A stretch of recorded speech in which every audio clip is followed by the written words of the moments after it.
Eyes of the boys' high school lacrosse world descend on Washington, D.C. for the Q-Collar D.C. Lacrosse Championship. St. John's taking on Georgetown Prep from Catholic University. I'm Booker Corrigan alongside Chris Gunkle. Coach Gunks, who do you like for these teams? Well, the first guy we want to notice right now is Mac Haley from St. John's. Big, athletic attackman who really asserted himself against the Math of the other night, Book. He had a great goal here at the end of the half. These are your Gets players to watch. Here's Mac Haley finishing inside. What else do you love about his game? Well, as you notice, he can play inside, but he also can play outside. We're going to see here on the next highlight. This is right before half. This was a big game changer for St. John's. You see him run by multiple people, and he's big. He's tough to bring down. And for Georgetown Prep, Hugh Mullane, he can change games. Yeah, talking about another big player, but he's athletic as well. And you see here, he can really stretch the defense, and he's got pinpoint accuracy on his shot. And you could see another tough player to bring down on the interior. They're not going to be out there playing by themselves. Who else are players to watch before we get into tonight's game? Well, one of the hottest players that's uncommitted is Caleb Fayok, the goalie, number 7. Also look forward to seeing Luke Roa play tonight. Committed to Syracuse. He can really stretch the defense for St. John's. Georgetown Prep, Zach Whittier, he can do everything. He really can. Very athletic player. Another local product committed to Maryland. And then Michael Ridgway, one that we hear about a lot. One of the multitude of players now going to Notre Dame. It'll be a tremendous Friday night affair here at Catholic University. St. John's, Georgetown Prep facing off after this.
Bold, natural. That's our philosophy at Meza.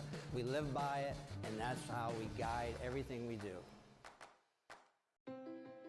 At MedStar Health, we believe that healthcare should be as easy and convenient as everything else. That's why you can now schedule doctor appointments online as soon as today. MedStar Health. It's how we treat people. Did you know people used to send squirrels out to find the best places to live? Wow, this house is nuts. And did you know long fence decks are built to last? This deck is nuts too. That's why more people are nuts about decks by Long Fence. See ya! It is two of the premier teams in the D.C. area from the IAC, the Georgetown Prep Hoyas at 13-2. One of those losses at the hands of the St. John's Cadets. The Cadets will be wearing red tonight, and Coach Scott Urick's Georgetown Prep Hoyas will be wearing white. Coach Urick's done a fabulous job this year. They're 13-2. Wow. Yeah, he really has, and we're talking about one of the most competitive leagues in the country where each game, day in and day out, is a difficult one to go head-to-head with. And we talk about that as we see Coach West speaks. Good luck to him tonight as he brings his charges. How is he going to get his team to maintain the excellence that they showed on May 30th when they took down this very same Georgetown Prep team 13-9? Well, I think that's a great point, Book. They always say it's hard to beat the same team twice, but First time event to be crowned DC champion. Yep. I think it has the kids excited. Plus, these kids know each other. They communicate with each other a lot on social media as well as other ways. I think they'll be excited and ready to go. I really do. I'm looking forward to this one. St. John's, the premier team in the WCAC, no doubt about that.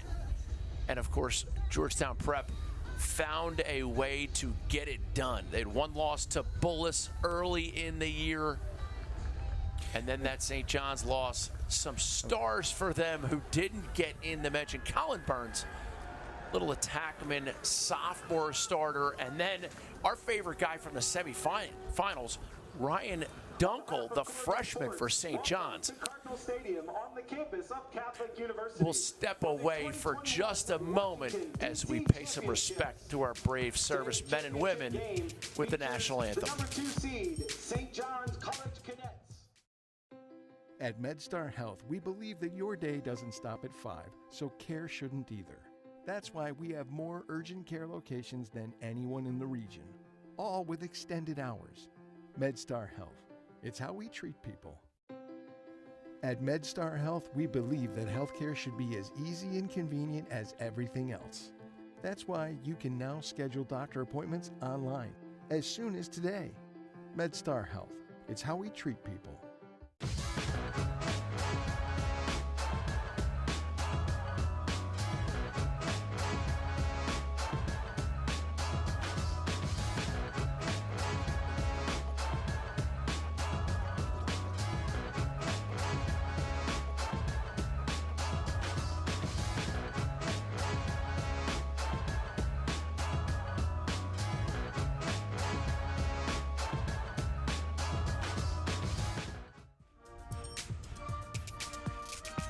Here's a look at the bracket as we see how can St. John's or Georgetown Prep become king of the district in the Q-Collar Washington, D.C. Lacrosse Championships. Paul VI, a great team. They got knocked out by Landon. That's a bit of an upset. What else jumps out at you from that, Gunks? Well, I think the other upset that we've been speaking about is DeMatha beating Bullis, right? Everyone thought Bullis would be maybe playing in this game, but it would at least made the semifinals, and they didn't. The other way that I look at this, too, is, boy, it's really hard just to get to this game. I mean, these two teams beat some really credible teams to get here tonight. Even if they lose, they should feel really good about that. They found a way to earn the right to play here tonight. Booker Corrigan, Chris Gunkle bringing you the action. Thank you so much to some of our incredible sponsors, including representatives Peter Groom from Q30, Rick Moreland from MedStar, Brooks Walter from the Green Turtle, and Pete Avery from Tribe 7.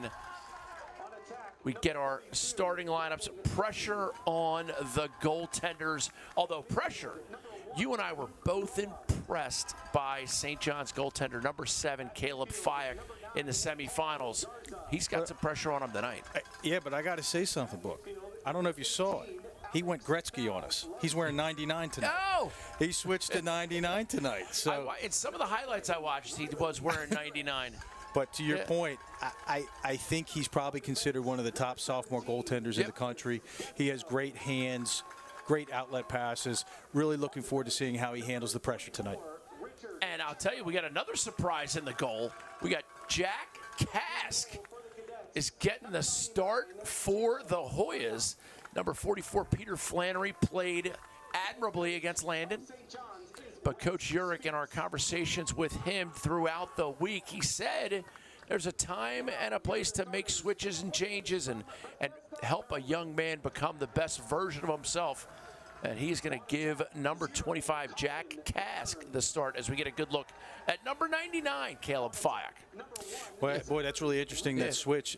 First thing that popped in my mind is Nick Saban making the switch for Tua, and the rest was history. So I'm not picking sides, but for Coach Urich's sake, I hope it works out similar way tonight. I know Coach Saban's listening tonight. Thanks so much for all you do for the sport of lacrosse, Nick. Appreciate that. As you see the guys, a lot of these guys probably play club together as well. You know, the other thing I was looking at, Book, is Prep seems to be the more senior-laden team. And how awesome is it that you're playing your final game with the guys you've come up with at this level, It's just awesome. Yep. I'm really happy for these guys. It is a special, special event as we get a look at our face-off principles.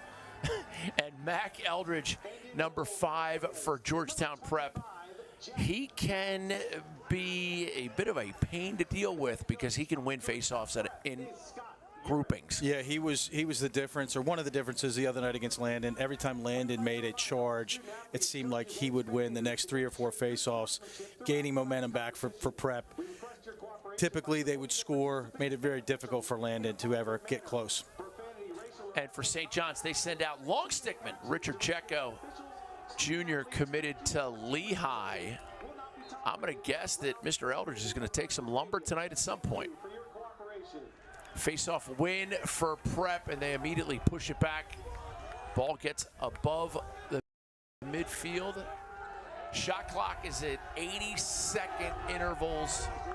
You have to hit the post or make the goalie make a save to get a reset of the shot clock. It came into play a couple times in the semifinals the other night. Yeah, it did. We saw on a couple occasions and at times in really big instances where the shot clock came into play.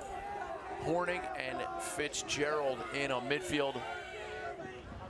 Fitzgerald looked like he wanted to let that one rip as Angrick settles it back to the top center. This is now Shu. Shu back to Angrick. Angrick, sharp angle, just wide. Yeah, to me, Book, it looks like Prep is obviously a very talented team, but it looks like they're more of a midfield-laden team. Yep. That's how they like to initiate offense. Have some great athletes up top that are difficult to stop.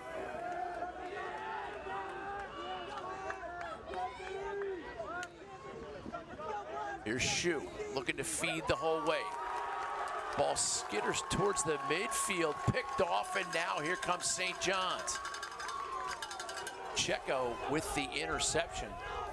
We were talking about, or you were talking about, number 4 for St. John's, Ryan Gunkle, a freshman who does a lot of things for this team. He's an initiator. He's also a guy that's great in riding and can get ground balls. Played really, really well the other night for DeMatha. Let's see how he handles this level of play tonight. St. John's in dark, Georgetown Prep in white. Shot off the back of the goal. Jack Kask collects it, and this is Sam Muir.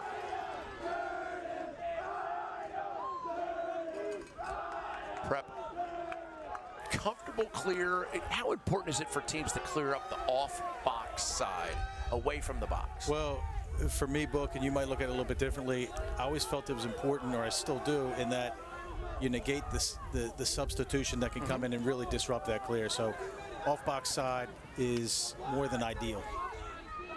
Inside feed, ball on the ground.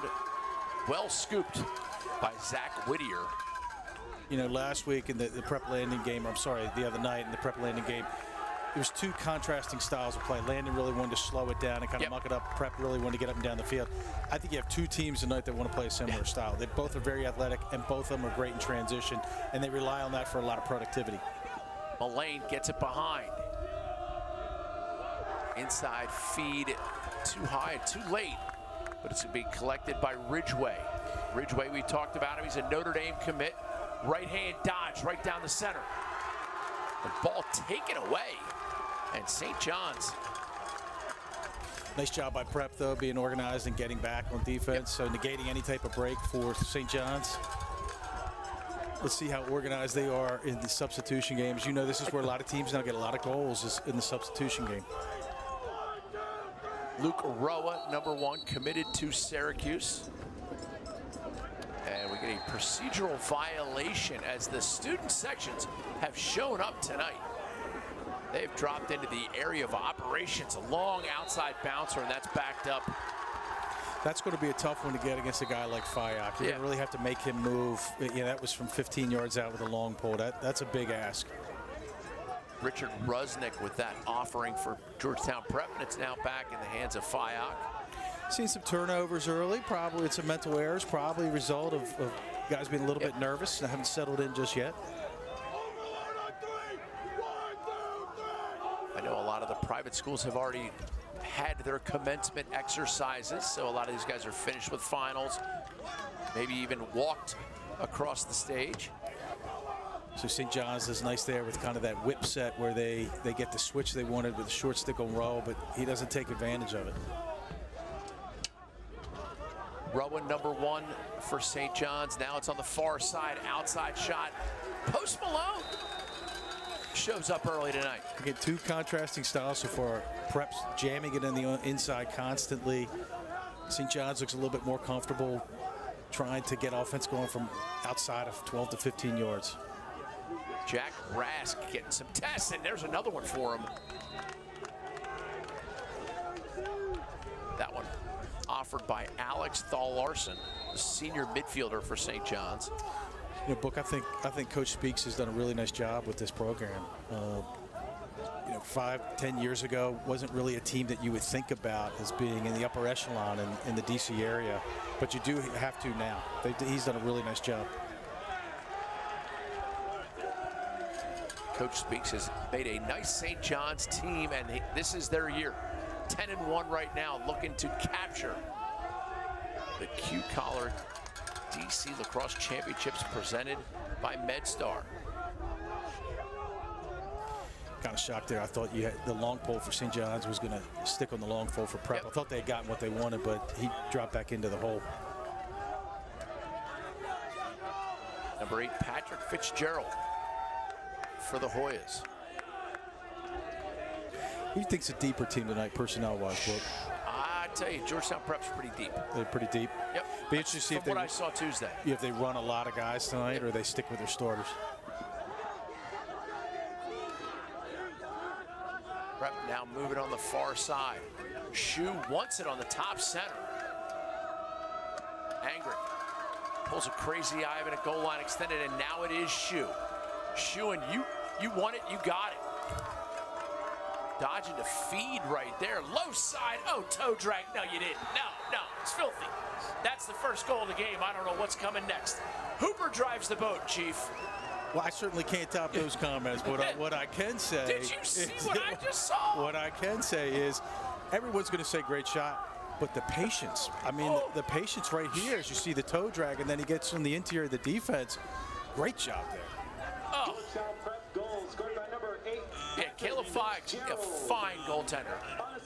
He got hung out to dry on that one. Wowsy. Nice job there by Fitzgerald. Right back to the face-off dot. What's new? Mac Eldridge won a face-off.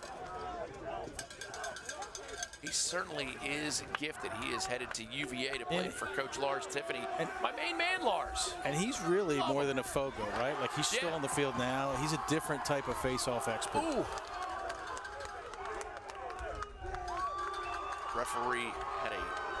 Referee Carmen DeJohn Domenico with the delayed push, but St. John's comes up with possession, waves it off. And this is Jack Draley. Not to be confused with Mac Haley. Mac Haley balled out in the semifinals.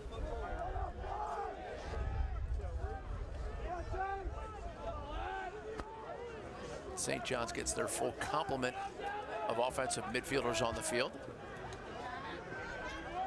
Draley does a little spin, and that's now quickly to Gavin Kelly. Kelly had a couple nice goals in the semis. Haley shot, goal. Well, Mac, burner. I mean, you're kind of a soothsayer there, but you were just talking about Mac Haley. We talked about him in the beginning. He's showing not only can he win his matchup, but shoot from 10 yards out. Yeah. Little worm burner gets underneath the stick, and we are tied at 1.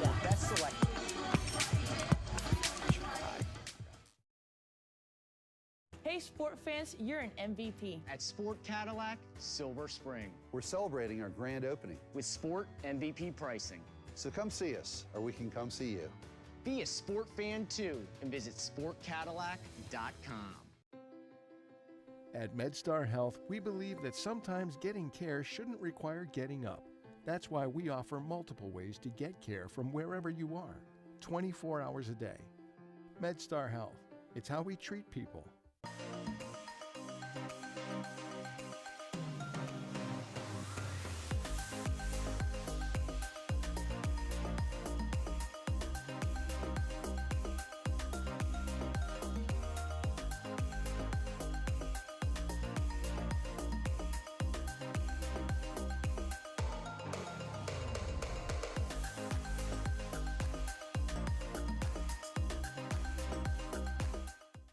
If you've been shopping for a new Chevy, You'll find your best selection at Sport Chevrolet, That's over 400 new Chevys. all with Sport MVP pricing. so come see us, or we could come see you. Be a Sport fan too and visit sportchevrolet.com. Hey kids, look at that crazy squirrel. I'm not crazy. I'm nuts. Nuts about long fences. I love my new long fence too. Now you're talking. Yeah, but I'm talking to a squirrel. Am I losing it? No way. You're just nuts about your long fence. Yippee! We're at Catholic University. Booker Corrigan, Chris Gunkle bringing it to you as we see Jack Rask checking his pipes, getting set to go. And Gunks, we were just talking about Patrick Fitzgerald. He's headed to Bowdoin. If you're a lacrosse player and you want to go play at the next level, there is a place for you. It does not have to be D1, D2, D3. It can be club. But the Under Armour All-American Underclass tryouts are viewed by every level of coach. Yeah, and I think the nice thing about the Sport of Lacrosse book is that you can go play at some fantastic academic institutions. And you Like can get Bowdoin. like Bowdoin. You can get a great degree and have a good experience athletically at the same time. Patrick Fitzgerald headed off to play at Bowdoin, like my main man Henry Andrews did a while ago. And we get a timeout on the field. Coach Urich didn't like the peril in which his offensive player found himself in. Yeah, so that might have been something a little bit different you see from St. John's, is that now they're pressing out, putting a lot more pressure. Kind of assuming they're going to lose the face-off, but they're going to try to get it back, or at least up the tempo by putting more pressure out immediately. And put Eldridge in a position where he might not feel as comfortable. They're not sagging off him. Yeah. Let's take a look at how we got to 1-1. Georgetown Prep broke the ice. Mr. Fitzgerald. I mean, if you think that's going to be the play of the tournament? Is that the goal of the tournament, Book? It could be. That was fantastic. And then we see here with number 31, Mac Haley, who had a great game the other night against DeMatha. But what we saw the other night was him scoring on the inside and then winning his individual matchup. Now tonight, he's showing another aspect of his game where he's able to score from 10 to 12 yards out. Multi-dimensional player. Mac Haley Jr. committed to Navy, Coach Joe Amplo. And, you know, obviously I broadcast a lot of games with Ty Sanders, and fortunate to call him a friend. He says that Joe Amplo is just one of his favorite people out there. So it's nice to see Navy. Not that Rick Soll wasn't phenomenal, but it's nice to see them still committed to an amazing sport that has its own niche in the world.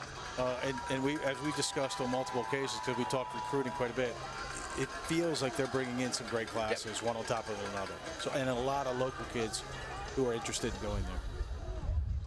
Had a great chance to check out that Green Turtle VIP tent.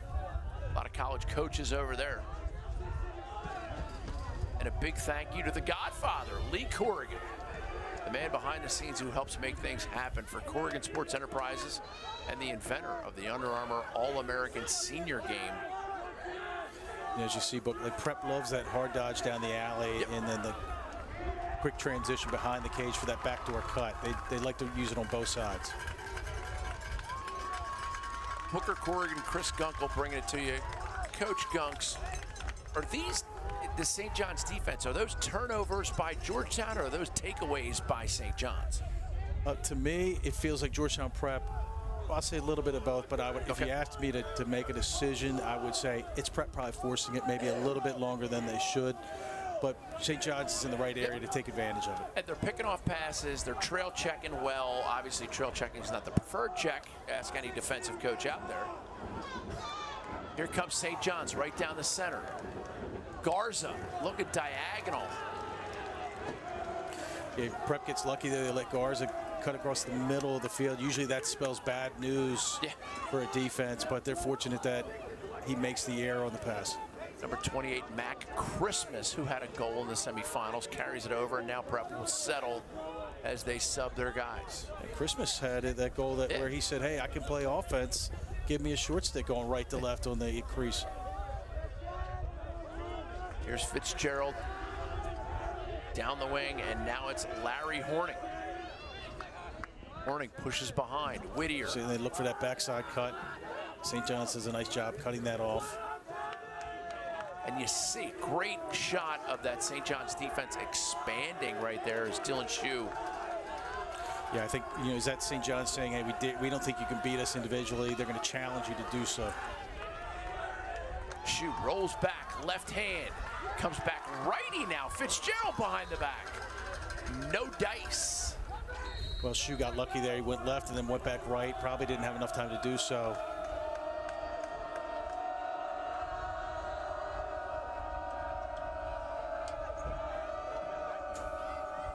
Prep sweeping across the top. Errant pass late in the shot clock. 2:19 to go in the first quarter. It does look like St. John's is trying to up the pace. They're pressing out more on St. John's, trying to create some mental errors, which we've seen in the past couple possessions. Gutsy philosophical statement by Coach West speaks to say we're gonna go. Sometimes, you know, as you know, Book, it helps to get your own team going a little bit, too, right? If you feel like maybe they need to be shook up a little bit, you do that to get them going, and it looks like it's done that for St. John's. You mentioned they've caused a couple turnovers. Yeah.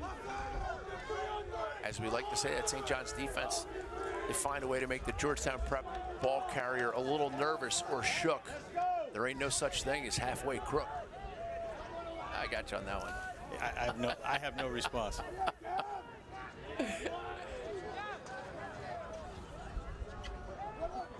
St. John's doing a nice job just moving it around right now, trying to manipulate the Georgetown Prep defense. If they're getting the short stick matchup where they got here off the pick, let's see if they try to do something with it, though. The past couple times they really haven't. Draley gets inside, fires it over the cage, and now we're going to get our first real good look at Ryan Gunkle. The freshman behind the cage with the ball, played amazing in the semifinals. Inside feed, Gunkle gets it to him. Cask, the goaltender for Georgetown Prep, collects it. Wasn't successful there, but any good attackman playing point behind, you have to dodge with your head up, and he does a great job of that. Dylan Shue takes the shot from outside. Did he have a guy? He definitely had a guy down low to the left. I think if you're a St. John's fan, what I would look at is Caleb Fyack seems to be on every shot tonight. He's following it with his eyes.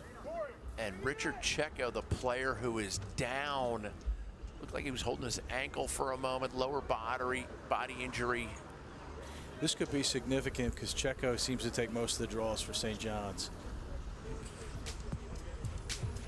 1-1, Georgetown Prep St. John's in the Q-Collar DC Lacrosse Championships.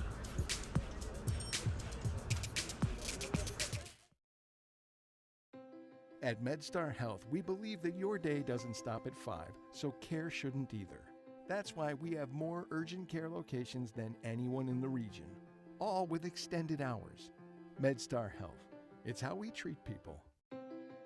At MedStar Health, we believe that healthcare should be as easy and convenient as everything else. That's why you can now schedule doctor appointments online as soon as today. MedStar Health, it's how we treat people.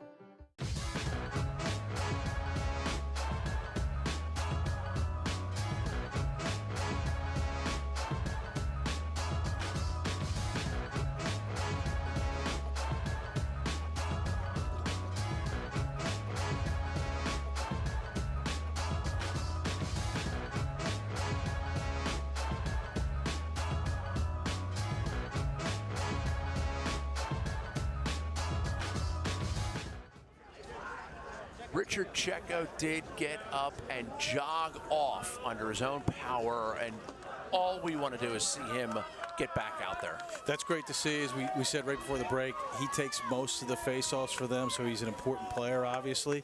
I'm assuming he's going to get looked at and then taped up, and he's going to try to keep playing.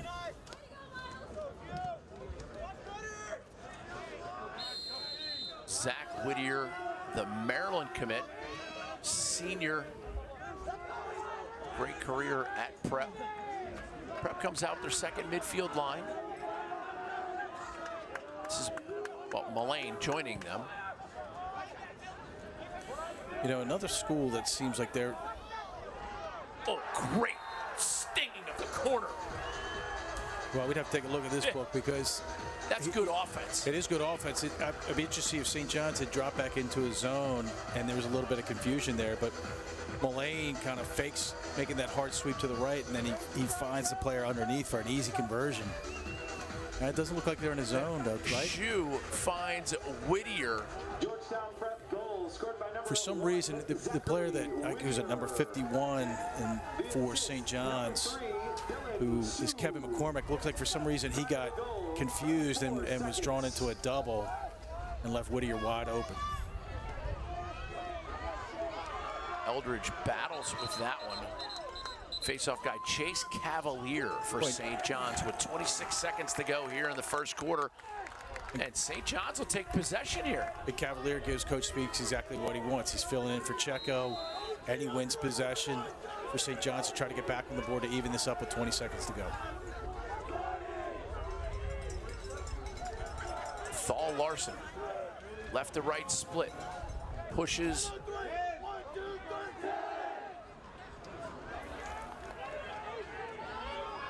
Thal Larson collects the rebound.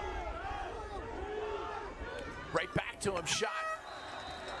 As the quarter expires, goaltender Jack Rask. Well, I'd have to say, a nice save. I'd have to say Kask has been up for the challenge so far, right? Yeah. I mean, big game, come in as a starter.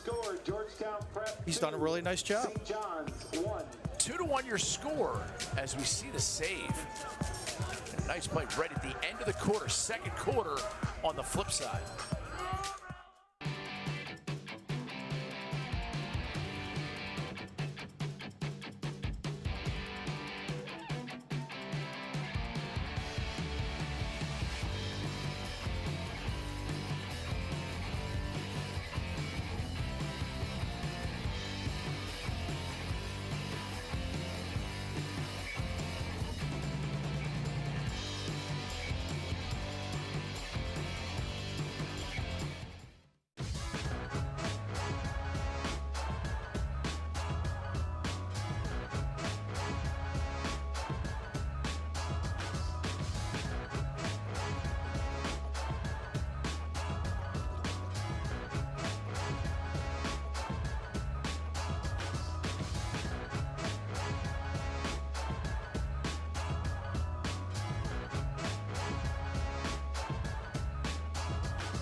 Gift guide, that was a really cool accessory and a really different way of looking at a rebounder. What I love about this one is that it's a hard wall instead of one of the soft wall pitchbacks.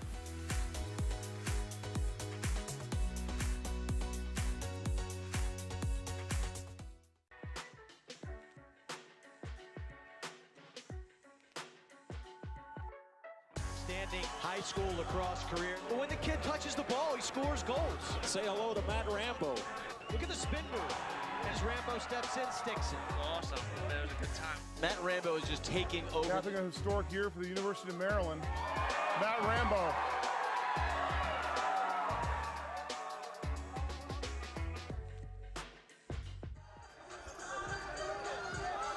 Second quarter set to go, and the Hoya fan section is going ballistic. Talk about ruckus. Got to give a huge thank you to all the people who helped us put on an amazing District South event, that National Cup.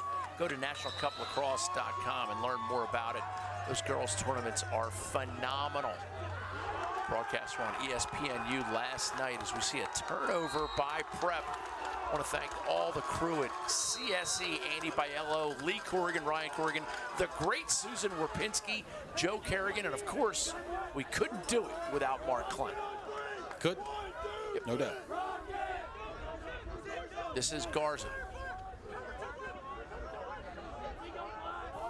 Pushes behind Gunkle.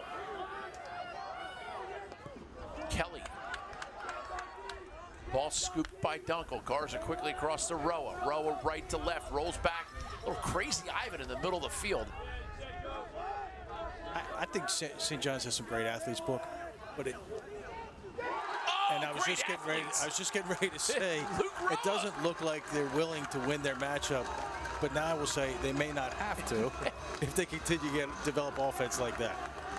And that's the book on Roa, is that he's a great outside shooter. He's an athletic player, but he's a fantastic shooter. You're going to see here, straight overhand. Oh yeah, old school. Old school. And old school still works. as he just beats Cask to the spot. And just like that, and we're knotted in deuces. Yeah, and what's interesting is that started off an Eldridge win. Not a lot of pressure, but he throws the ball away. Yep. And possession back to St. John's, and they convert, tie the game up. Eldridge wins the ensuing face-off. Christmas right down the teeth of the defensive Prep. Over the left-hander. Oh, no. What a save by Caleb Fyack. You know, what often gets overlooked when you talk about goaltenders is how they direct the outlet passes and get the offense going. Yep.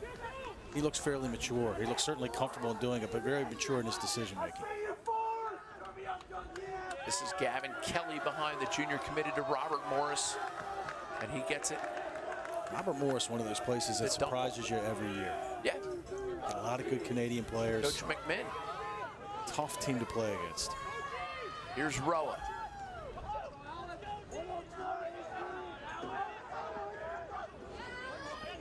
Gunkle. Little hesitation move, feeds it down the left side. Outside shot by Thal Larson. Yeah, but St. John's has them spinning a little bit. It starts with them winning that individual matchup with a short stick, and then they roll it back. So St. John's looks to be finding their groove, so to speak, right now offensively. Gavin Kelly rolls back, throws back. And this is Garza. Garza, low shot, shooting through a screen right there. Rask seemed to track it well. Looks like Garza learned something from his fellow Hawks teammate Don Petramala and that quick release. Yeah. Great release by Ryan Gunkle.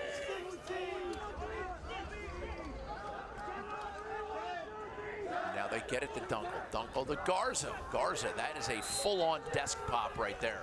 And you talk about great club teams. The Rough Riders are right up there as a great club team. The Rough Riders are a very good club team. The 22 team is very good right now, correct? From what I understand. Rough Riders have done a nice job making a name for themselves all over the East Coast.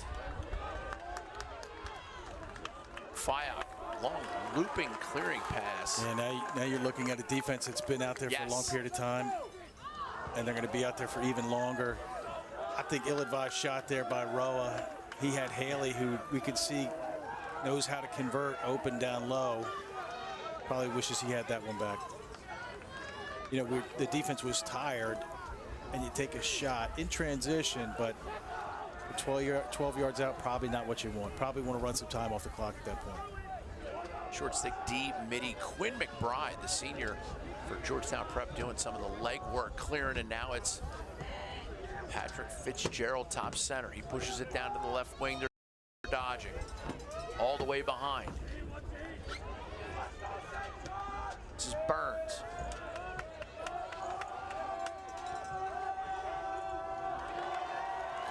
Rebound. Oh, yes, you did. What a goal by Jack Callahan. Yeah, great job there by Callahan. Fyack with the great save, but they always say one of the downsides of a goalie or something you look for is one that doesn't give up a lot of rebounds. You know that as a hockey player, Buck. Not always the easiest thing to do. Callahan, great 360 conversion. 3-2 prep.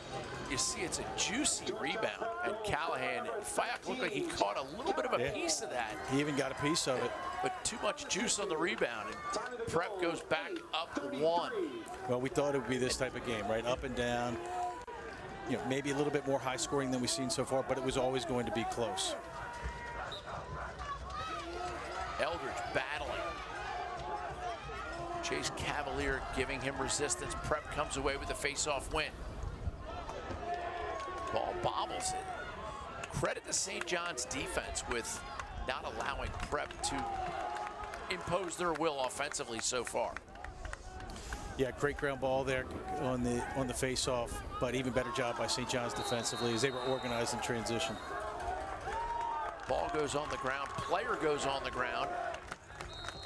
You know, for a championship game with a lot of intensity, this has been pretty clean so far. I don't think we've had a man-up situation yet, have we? No EMOs just yet. You see on the bottom of your score bug there, Washington, D.C. Under Armour tryouts July 1st. Make sure you go to UnderArmourLacrosse.com and be a part of the Premier Showcase. College coaches flock from every level, D1 through D3. St. John's Cavalier roll dodges, passes across the top. Bounce shot goal. The Paris Hilton works. J.L. Dooley. I mean, Dooley's a guy that we haven't heard a lot from so far this week. But what a nice play there as he catches it right-handed. I'm assuming that's a strong hand, rolls back left, as you can see, and then great placement on the bouncer. So many times, Book, I've noticed, bounce shots lately are a lost art form. When guys shoot it, they shoot it right at their feet. But those that do it well seem to hit it on the outside of the crease. It makes it really difficult for the goalie. Time of the goal, 7:25. Duly noted. That is true.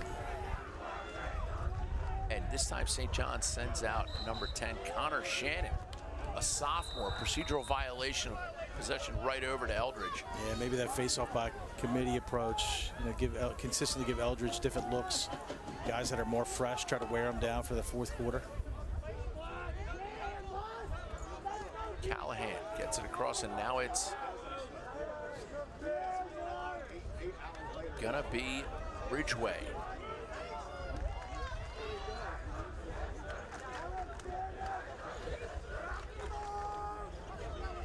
Tommy Arata balances, fakes to the inside, now it's behind. That's that set we saw where Whittier scored down low. They tried to run it again. St. John's did a good job recognizing it.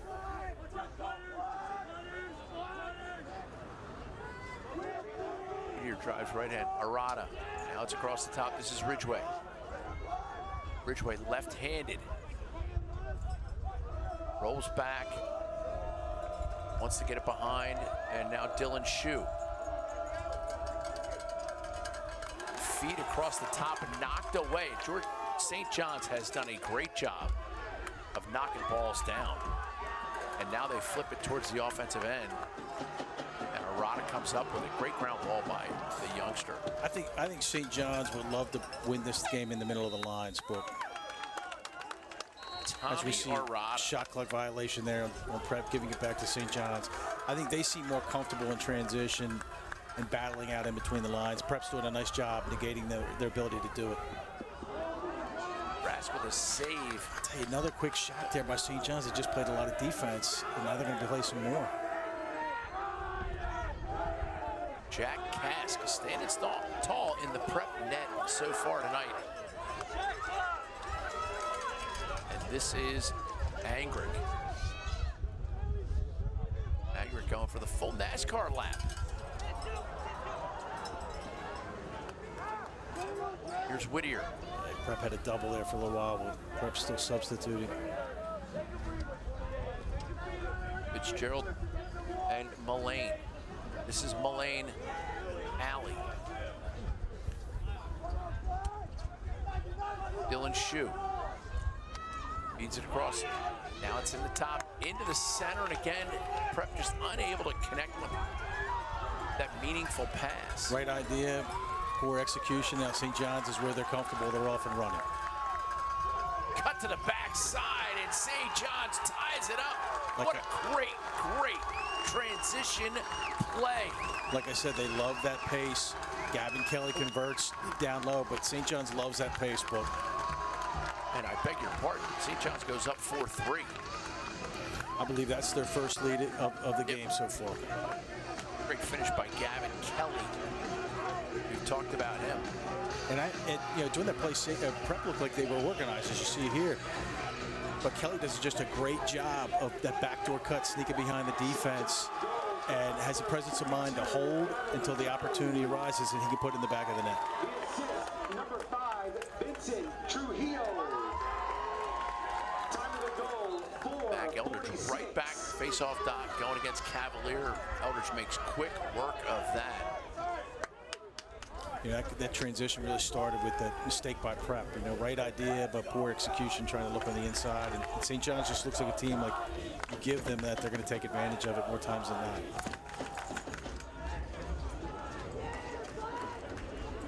Look on the far side of that field. A lot of college coaches, a lot of VIPs over there in the Green Turtle VIP area. Fitzgerald pushes. Prep patient. Shue goes up the save possession for Prep. Shoe. Tiptoes, goal line extended. Low to high shot. No reset of the shot clock there. We're under 4 minutes now, first half. You know, Fitzgerald does not convert on that, but I think it's a necessary part of this game, and that they have to show that they're willing to try to stretch that defense.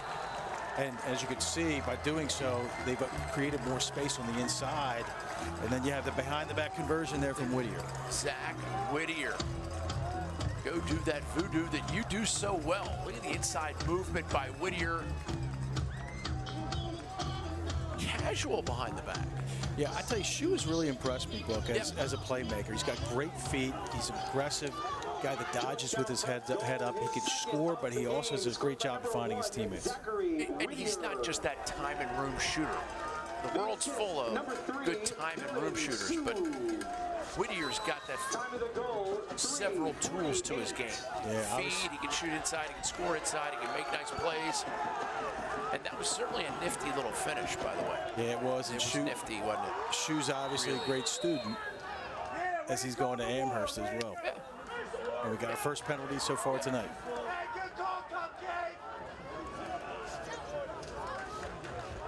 It's probably what, a 30-second on St. John's for push with possession. We'll find out. We got our man Mark Clem down in the box helping out so much. Great athlete giving back to the game in so many ways. St. John's penalty called on number 14, Ryder Mattingly. 30 seconds for Ryder pushing. Mattingly called with the foul. Time of the penalty, 3:34 seconds. I feel like lately in lacrosse, these 30-second penalties don't produce a lot of shots. It seems like by the time they get comfortable in a set, the penalty is over. Let's see what happens here. And I am dead wrong. Fayak went down low to make the save. The shot was from an angle at 12 yards. Tough shot. And they're going to give possession to St. John's. Great defense, great hustle. The Grinders are out on a Friday night. Well, you'd expect that with these teams playing in the final game of the season, a lot on the line. Prep losing 2 weeks ago to St. John's. You'd expect this to be a grind tonight. Fayak clears near side. Garza, don't go anywhere. We get the Tector Shield halftime stats. Tremendous night of lacrosse here in D.C. Corrigan, Chris Gunkle bringing it to you. St. John's has to find a way to get Garza more involved, right? He's a slashing type of player. To find a way to get him active here, try to put some more pressure on the defense. There's Garza's shot, and Kask shrugs it off. He's just too good a player, too athletic not to get him involved. This is Mac Haley. Big little set behind there. Still can't get what they want. They still have the long pole on Haley. Oh, here we go. Dunkle! Oh, what a save by Kask. That's Gunkle with a couple hop steps. Christmas, errant pass. He's got to find a way to compose himself there. Well, that's one where he should have given it up early, but instead he gets in too close, and he's almost throwing the ball behind him. That makes it really tough for the offensive player. See a replay of that save. We'll get a timeout on the field. 4-4 your score. This is the Q-Collar DC Lacrosse Championships presented by MedStar. At MedStar Health, we believe that your day doesn't stop at 5, so care shouldn't either. That's why we have more urgent care locations than anyone in the region, all with extended hours. MedStar Health, it's how we treat people. At MedStar Health, we believe that healthcare should be as easy and convenient as everything else. That's why you can now schedule doctor appointments online as soon as today. MedStar Health, it's how we treat people.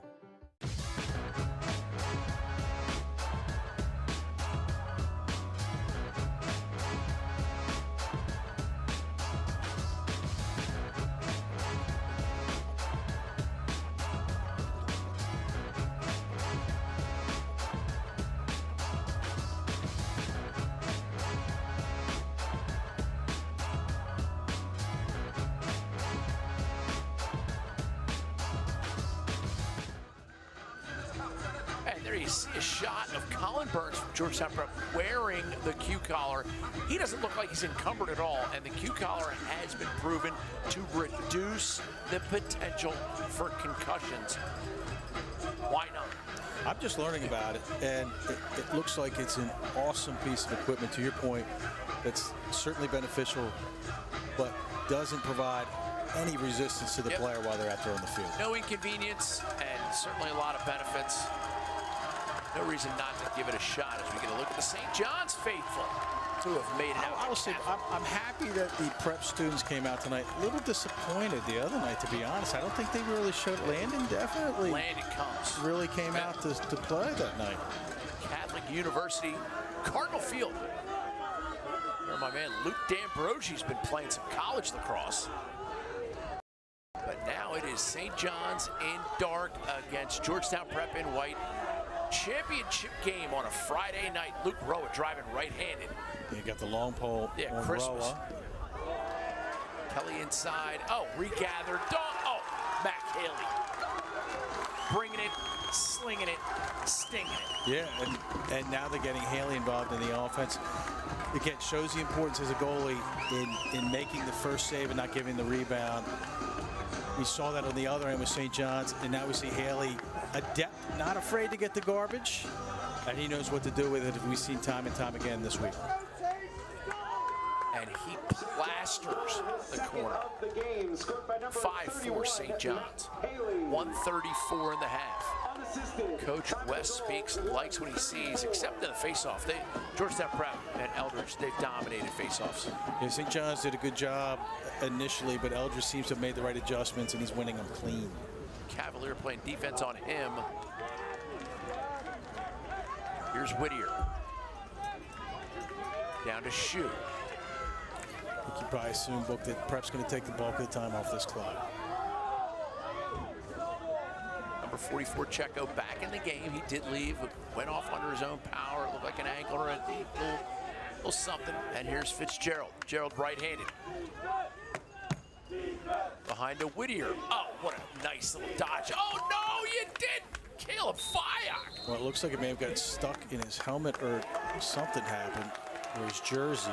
How does he make that save is the question. Well, he's got great hands, and it seems like he's always in the right position. He's always seeing the ball cleanly. And now it gives St. John's an opportunity for the last possession of the half as Fyock makes the long clearing pass. As Haley avails himself for his goaltender. Yeah, it looks like this is going to be a timeout here for St. John's. It's a smart move right before the half. Coach West speaks, wants to talk it over, and why not? Look at this save. Highway robbery. Timeout, St. John's.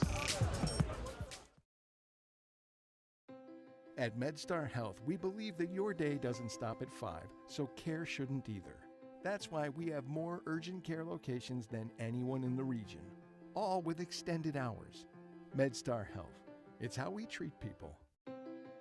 At MedStar Health, we believe that healthcare should be as easy and convenient as everything else. That's why you can now schedule doctor appointments online as soon as today. MedStar Health. It's how we treat people.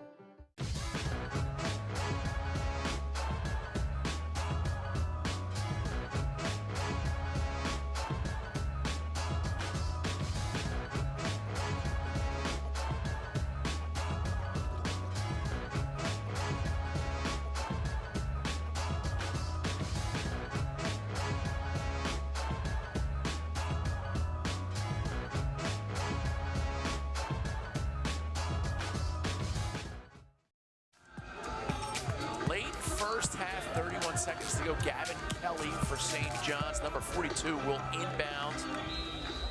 Coach West speaks, has the players he wants in the places he wants them. Here's Garza. Now it's Luke Roa. Has a goal already tonight. Sweeps right-handed. Kelly cuts inside. Ball goes on the turf. And Prep gets the stop they like, but the ball goes down on the ground. And Sam Muir, what a great story he is. He wants to play at a service academy. His dad played at Carolina with the great Dennis Goldstein. Oh, and there we go. Georgetown Prep ties it up for Cinco to tie up. Well, I didn't think he would have enough time there. Great job there by Prep. I think it started with them switching to his zone, and St. John's just didn't do a great job with it. And Prep does a great job in transition. And look at this patience. And then the little hitch move and beats Fayok high.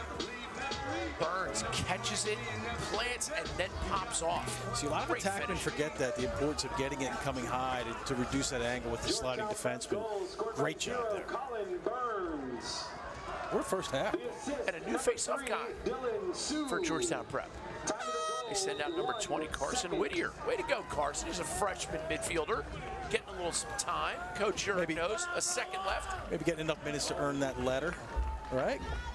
Nothing wrong with it. 5-5 your score.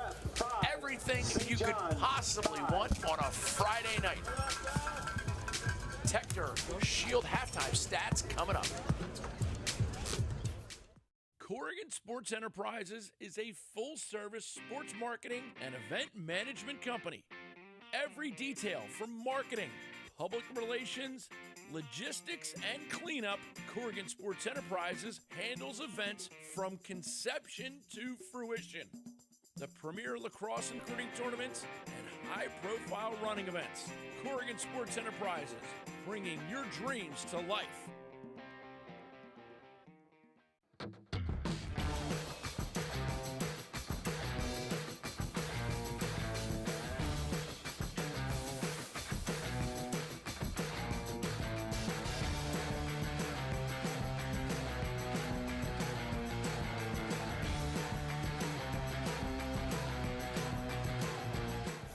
Bold, natural. That's our philosophy at Meza. We live by it, and that's how we guide everything we do. Sport fans, get a fantastic deal on the Honda you've been shopping for at Sport Honda Silver Spring. Experience our brand new showroom and service center and choose from a great selection of new Hondas like CR-Vs and Pilots. Be a sport fan too. Visit sporthonda.com. At MedStar Health, we believe that your day doesn't stop at 5, so care shouldn't either. That's why we have more urgent care locations than anyone in the region, all with extended hours. MedStar Health. It's how we treat people. August Getz came from Germany, bought a chewing gum company. World War II happened, no more chicle. Began making caramels filled with creams, aka bullseyes. Bright idea. Stretch a caramel cream into a stick and call it cowtails. Tails like fairy tales. Put them in cups, became #1 selling 25-cent item. Added flavors. Started making minis, added different pack types, still family owned, loved for generations by generations. GetSome.com.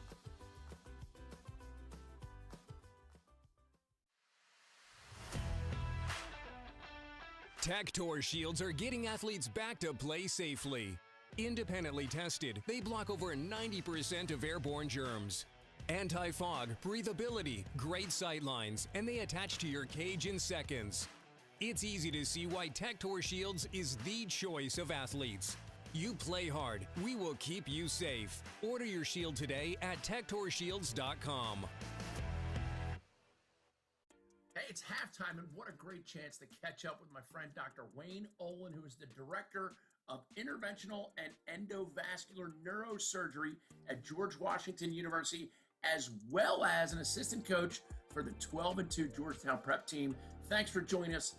As a coach and a doctor, you have a unique perspective on lacrosse. What brought you to the sport, and how'd you get involved?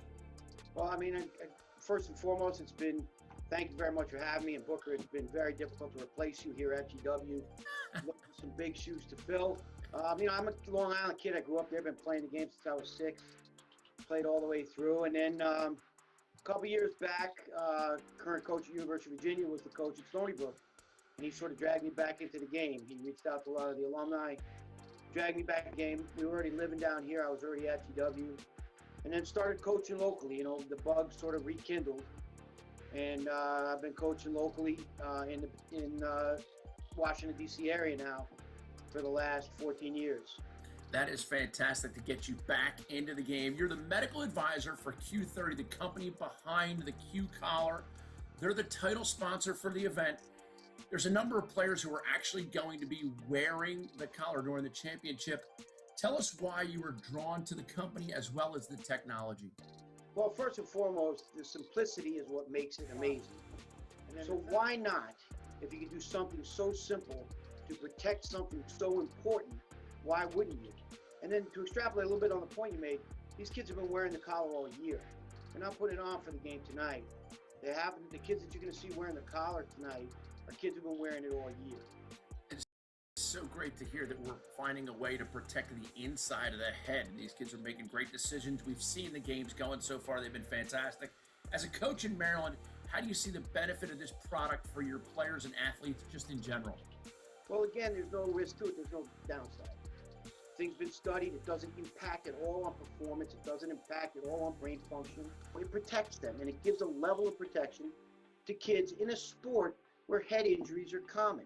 Again, same thing, and especially at the high school level, even below that, these brains are developing. These brains aren't fully grown. They're developing. So again, like I said, why not put something on?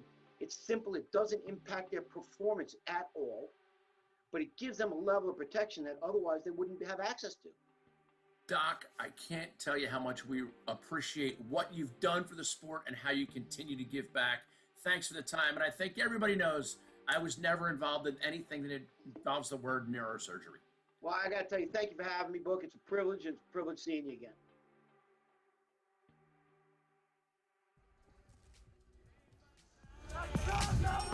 Halftime here at Catholic University in the Q-Color Washington, D.C. Championships presented by MedStar. Booker Corrigan, Chris Gunkle, official statistician Liam Gunkle, bringing you the stats. Just like the rug ties the room together, halftime highlights and stats tie the game together.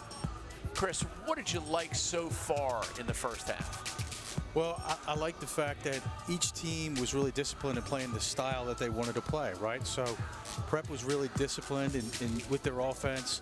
Conversely, St. John's was doing the things that they want to do to up the pace, and both teams stayed true to who they were. A lot of sharp angle shots, some nice nifty moves on the inside, and of course, Luke Roa. Well, Luke Roa got stretch of defense, but the other thing I noticed, Book, is there's not a lot of margin for error here, meaning if you make a mistake, case in point here, you're going to pay because of the level of talent on the field tonight. Couple rebound goals, no crime in that. As Mr. Callahan gets one, and again, J.L. Dooley gets one, the hard bouncer. Gavin Kelly collects one. Yeah, there's the behind the back prop. Maybe the goal of the first half, Book, in terms of creativity. Another garbage goal there, so to speak, by Haley. And then here's the goal right before half. Great conversion there by Prep. Let's see if they ride that momentum now into the second half. Colin Burns with that finish. Not a lot of assisted goals. That's because a lot were rebounds and inside face-offs. Lopsided. Impressive work. Yeah, you expected to see that. Georgetown Prep winning 80% of the face-offs in the first half.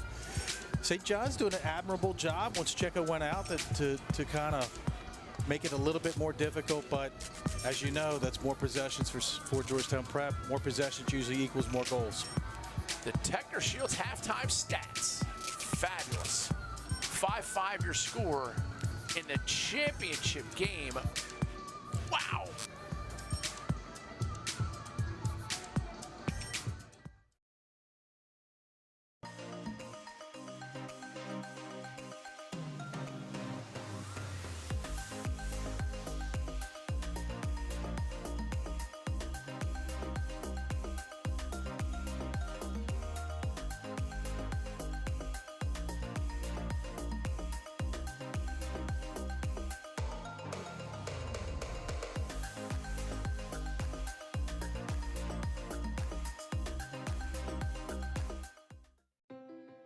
At MedStar Health, we believe that healthcare should be as easy and convenient as everything else. That's why you can now schedule doctor appointments online as soon as today. MedStar Health. It's how we treat people. Did you know people used to send squirrels out to find the best places to live? Wow, this house is nuts. And did you know long fence decks are built to last? This deck is nuts too. That's why more people are nuts about decks by Long Fence. See ya! August Getz came from Germany. Bought a chewing gum company. World War II happened. No more chicle. Began making caramels filled with creams, aka bullseyes. Bright idea. Stretch a caramel cream into a stick and call it cowtails. Tails like fairy tales. Put them in cups. Became #1 selling 25-cent item. Added flavors. Started making minis. Added different pack types. Still family owned. Loved for generations by generations. GetSome.com.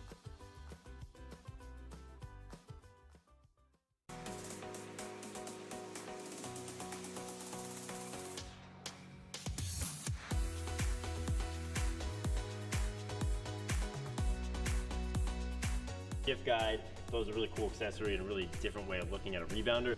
What I love about this one is that it's a hard wall instead of one of the soft wall kickbacks.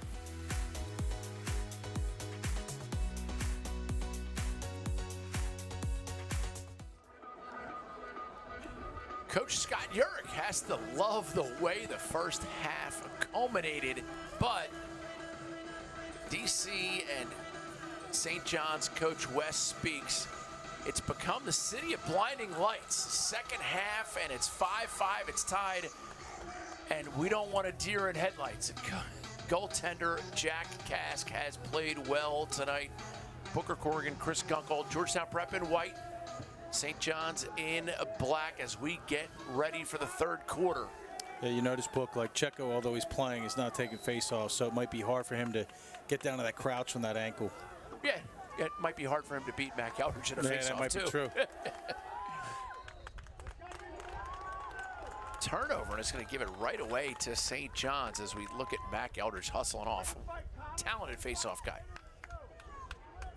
Yeah, unfortunately for those in the D.C. area, they have to put up with him for a little while longer.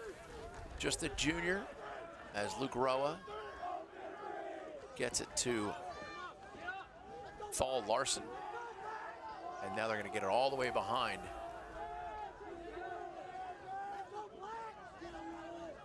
Here's Roa.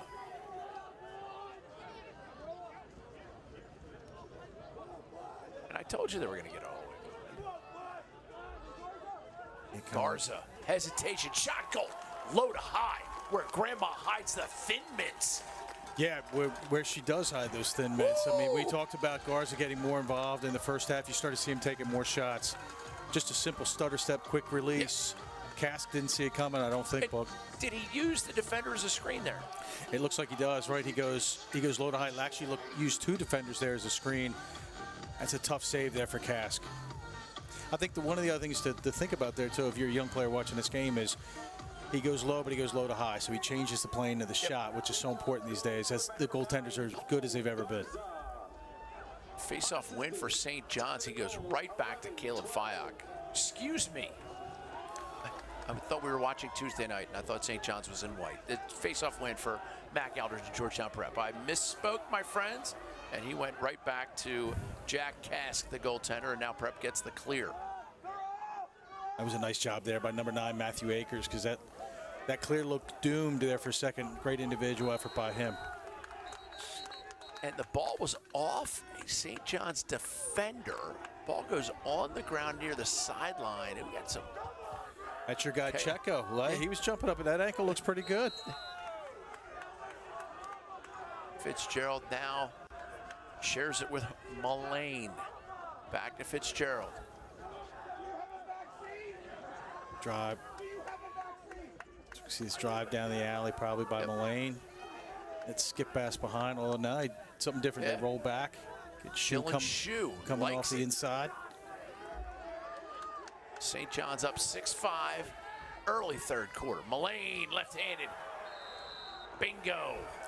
Well, I think that's a great offense there by Prep. I think the problem there was Checo let Mullane receive it too close to the cage as he was sucked in, probably playing help side defense.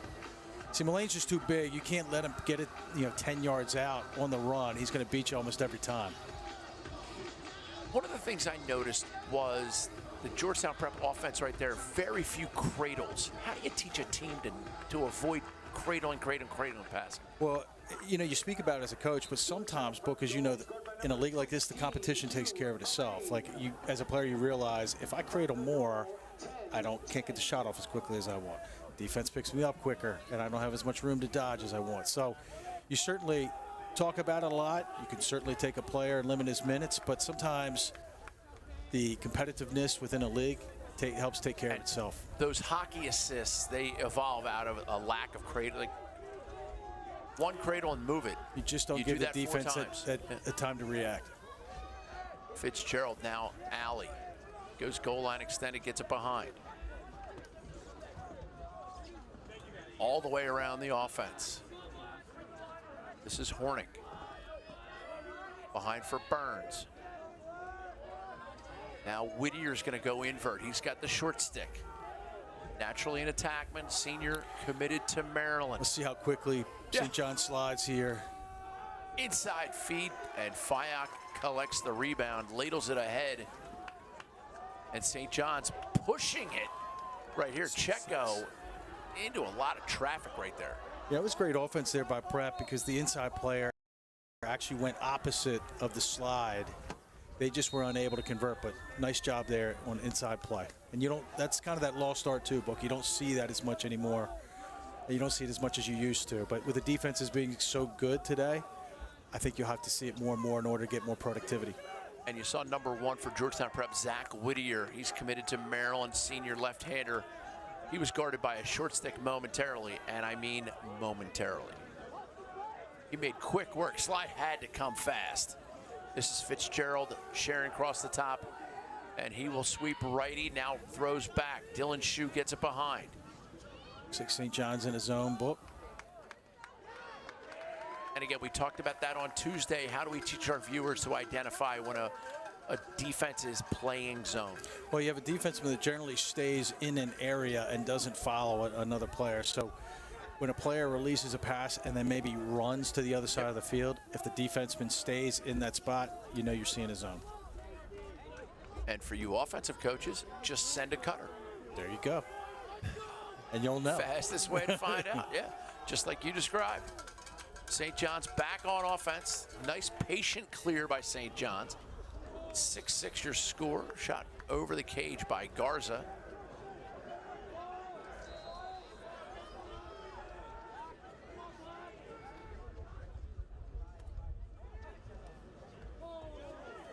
Ball goes on the turf. Haley, step too quick. Sam Muir picks it up. This is Christmas. Rolls away. Roa comes to him. Shue catches it, moves it down the wing on the ground. By the look of Fyock's face, it looks like it's either a penalty or possession right back to Georgetown Prep. He doesn't seem to like it either way. Yeah, I think we had a slash. Coach speaks very calm on the sidelines for a big game. Every time they take a shot at him, he seems very calm, cerebral, coaching his team.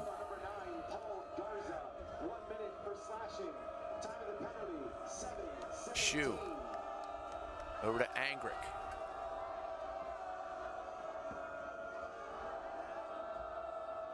This is Burns. Burns looking.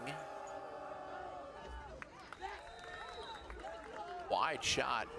It looks like St. John's is really kind of being sucked in defensively. It looks, I think they have that pass over the top if they want it. Next time the ball's behind. Fitzgerald lobs it down the wing, gets it back up top. Ridgway looking to get open. Angrick gets it to him, back to Angrick. Fitzgerald, now it's down the wing. Horning trying to find somebody, can't. Ridgway feeds it. Oh, inside shot.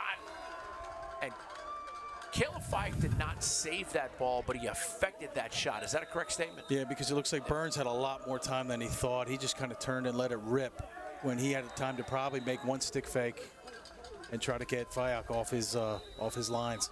Goaltender Caleb Fyock for St. John's has played admirably for sure. Wheel play, quick passing. Again, we talked about the average players cradle the ball. Nice job there by St. John's killing that penalty. Even up now.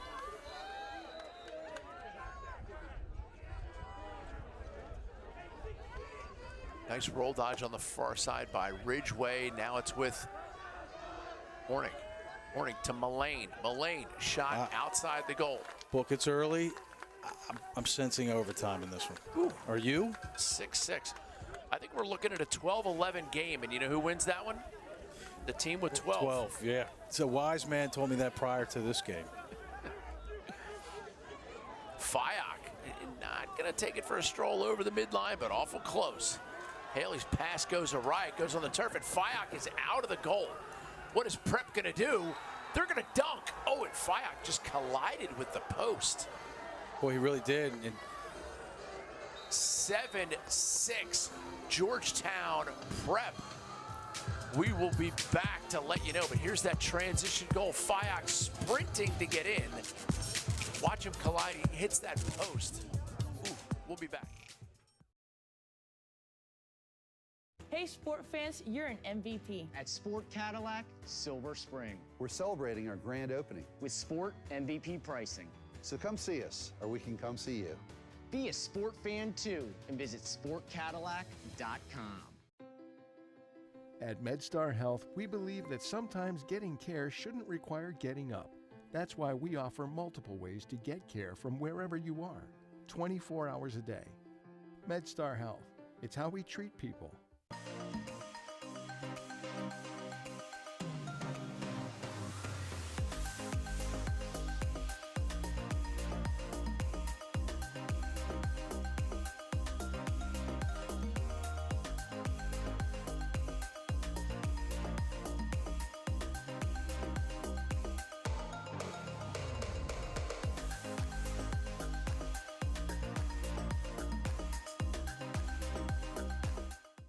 If you've been shopping for a new Chevy, You'll find your best selection at Sport Chevrolet, That's over 400 new Chevys. all with Sport MVP pricing. so come see us, or we could come see you. Be a sport fan too and visit sportchevrolet.com. Hey kids, look at that crazy squirrel. I'm not crazy. I'm nuts. Nuts about long fences. I love my new lawn fence too. Now you're talking. Yeah, but I'm talking to a squirrel. Am I losing it? No way. You're just nuts about your long fence. Yippee! Shot of goaltender Caleb Fyock, still trying to get to his knees, get up. He got rattled as he hustled back into the goal. Here's a replay of it. You see him dive in, he hits his left knee on the post. I think initially maybe you thought it might have been his head, but to your point, it may be the knee more than anything. And that would be a storybook to not have him in the game. And you don't, if that is the case, you never know how these things will play out, because sometimes the backup goalie plays as well, if not better. Shea Kennedy, number 33, taking some shots. We will see how he does as we see Fyock get to his feet. We're going to take a quick break. At MedStar Health, we believe that your day doesn't stop at 5, so care shouldn't either. That's why we have more urgent care locations than anyone in the region, all with extended hours. MedStar Health, it's how we treat people. At MedStar Health, we believe that healthcare should be as easy and convenient as everything else. That's why you can now schedule doctor appointments online as soon as today. MedStar Health, it's how we treat people.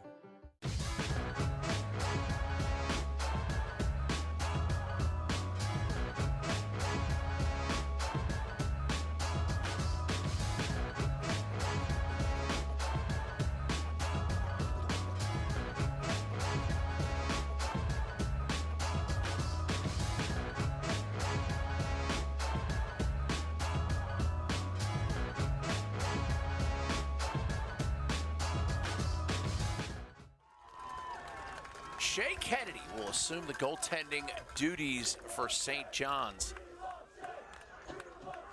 We will get right to the face-off dot. Prep sends out Mac Eldridge, unbelievable face-off guy. St. John's sends out Connor Shannon. Ball goes on the turf. Opportunity for St. John's, the Cadets, to get it. And get it they do. Ryder Mattingly, the long stick midi. Whistles blow, 5:18 to go, third quarter. Thank you so much to our friends at MedStar. And Mac Eldridge now limps off. Well, two interesting stories, right? Two stars who look like they are now injured and may or may not return. You never know how these things work out. New goaltender, a lot of times the defense rises to the challenge because they feel like they have to play harder, communicate better, more clearly. You never know how these things play themselves out. The goal put Georgetown Prep ahead 7-6 as we see Mac Eldridge limping severely. Chase Cavalier, number 11, with the ball for St. John's. St. John's in dark, Georgetown Prep in white. Shot, goal, Chase Cavalier. He is I, and I is him, Slim, with the tilted brim. Well, he was not on our scouting report, right? He's in here now, he's taking face-offs, and he's scoring. Wow, what a great play by Cavalier. And he just kind of power dodged and then paused the shot. Looks like they forced him right, and he takes advantage of that. Look, definitively forcing him right. He runs down the alley, overhand right, beats him offside high. There's a thing called shooting on the run, and then there's a thing called stopping and popping. You never know who your stars are going to be in these games. Eldridge back out there. Yes. Looks like he's fine, but you never know who your stars are going to be. St. John's pressuring Eldridge. Swim move. Has an open man. St. John's defense collapses. Christmas scoops. And Eldridge, look at the sportsmanship right there by number 5, Vincent Trejulo for St. John's. Goes over to help him up, his counterpart. Timeout, Georgetown Prep. And Georgetown Prep takes a TO with 4:50 to go. That's a second half timeout, Chris. That's a little early, probably, but certainly Coach York, knows what he is doing. Here's your bracket. Here's how we arrived. The big upset was Bullis losing in the first round to DeMatha. Coach Scott Morrison at DeMatha does such a fantastic job. Jeff Palestri at Bullis, also a great job, but players got to play. Yeah, they do. We saw DeMatha earlier this week. Certainly has a lot of athletes on that team. And to your point, this isn't Scott Morrison's first rodeo. Yeah. He obviously had a good strategy going into it, but got his guys to execute to perfection. St. John's took down St. Stephen's St. Agnes in the first round, 14-6. Landon. Mild upset of Paul VI. Paul VI had a great season. And of course, Georgetown Prep beat Gonzaga handily in round 1. Georgetown Prep, a bit of the favorite with Bullis as this evolved, but St. John's is like, whoa, whoa, whoa, whoa, whoa, not so fast, my friend. Yeah, as a number 2 seed, you certainly can't overlook them. Certainly, and having beaten Prep, I don't know if it was handily, but by 4 a couple weeks ago. Certainly not a team that you can overlook, and you know that they believe they can win this thing. Coach Wes speaks. What a job he's done, and we are back in action. Third quarter. This is Mullane. Mullane, swim move, comes back lefty, gets it down to Shoe. Back to Mullane. All the way across. Burns likes what he sees, takes what he wants. Goodness gracious. Fitzgerald. Well, the adjustment Prep's made is early in the first half. They used to do that hard dodge down the alley with Mullane, but now he's rolling back. And they have St. John's spinning a little bit defensively, making it a lot more confusing to know where the slide should be and how quickly they need to get there. And that is a great replay. You see Fitzgerald backing up to get the ball. And then takes it. Well, to your point, Buck, he doesn't hesitate when he gets it, right? He gets it, catches it left-handed, immediately crosses over to his right, takes advantage of the poor angle by the St. John's defenseman. Approach angles so important by these defensemen, and St. John's has done a fabulous job all night long. Fitzgerald having a nice game so far. Aldridge, I'll tell you what, he is sucking it up as Shoe tries to get the ground ball. He cannot gather it. Checo gets it. And now we got a little mess, and they will survive. This is Draley. Checo looks like he's moving well.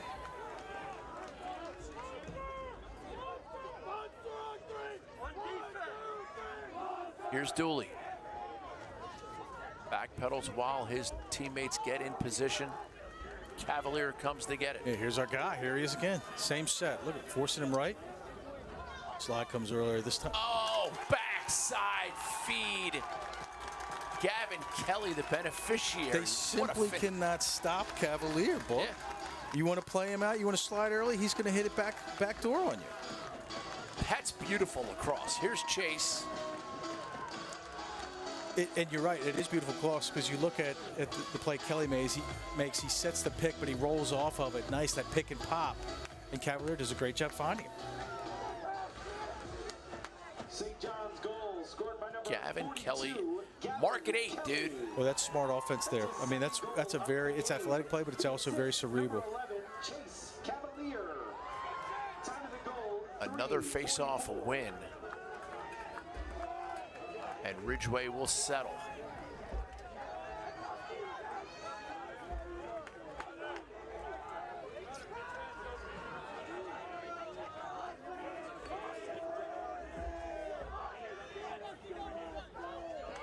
You got Mullane sweeping up top. Difficult to stop with that big frame. Angrick shoots wide. Backed up by Whittier. Book, we still haven't seen Fayok. Looks like that injury might, unfortunately, be permanent. Goaltender Shea Kennedy in. Coming in a really big moment. Yep. Shoot down across the top. Sweep into the danger zone. Sometimes you wonder, does that provide a lift to Prep?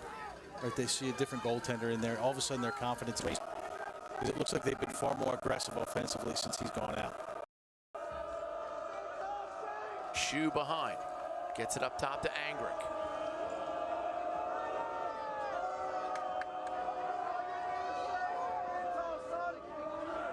Ridgeway. Wants to engage every St. John's defender there. This is Shoe. Inside feed bounds. Angrick shot wide, 2:21 to go third quarter.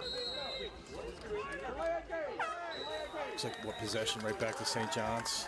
And this is where I think you learn something about a new goaltender when you have to clear in a settled situation. It's a little bit easier when it's unsettled. Now you have to communicate, direct traffic, make good decisions. Checo helps him out there as he just takes it upon himself to clear it. A number of players in the game tonight are wearing the Q collar.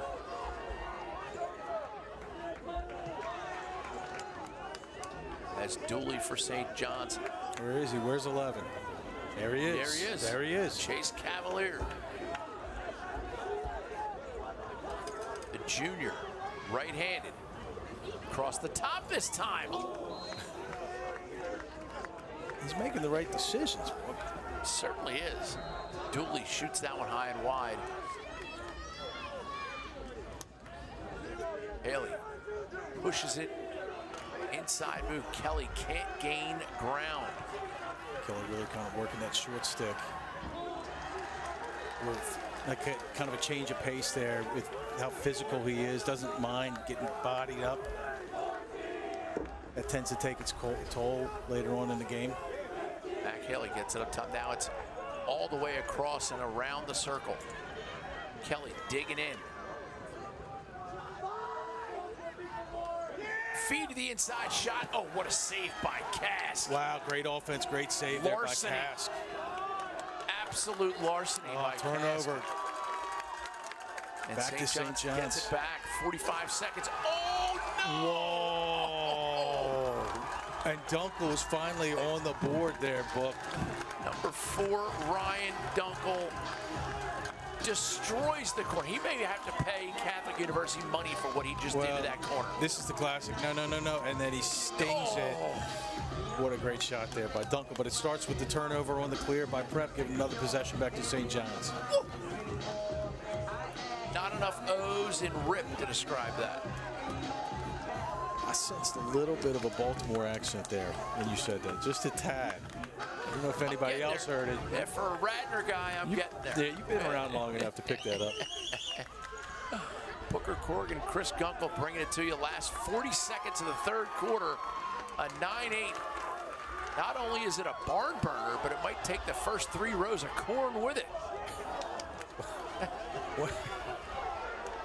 I mean, certainly a game of runs, right? I mean, it looked like Prep had things totally in control. Now St. John's. Luke Roa, toe drag, zip. Oh, Cask climbs the ladder to make that save. That's a momentum These last 3 minutes save. has been unbelievable action there. Great job there by Roa. Even better save there by Cask. And now we got Prep in transition. This is Dylan Shue. Gets it to Angrick.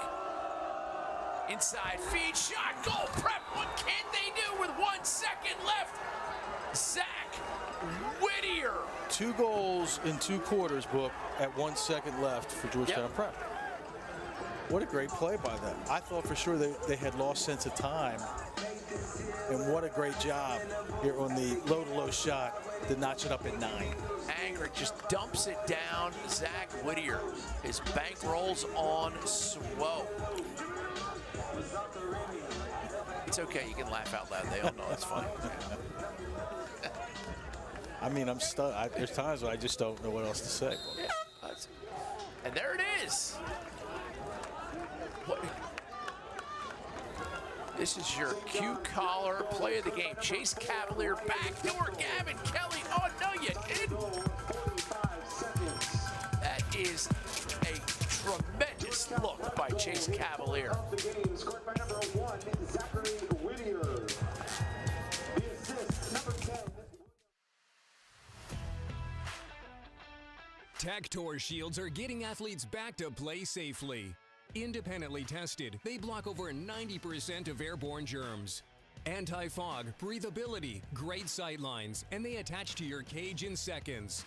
It's easy to see why Tactor Shields is the choice of athletes. You play hard, we will keep you safe. Order your shield today at TactorShields.com.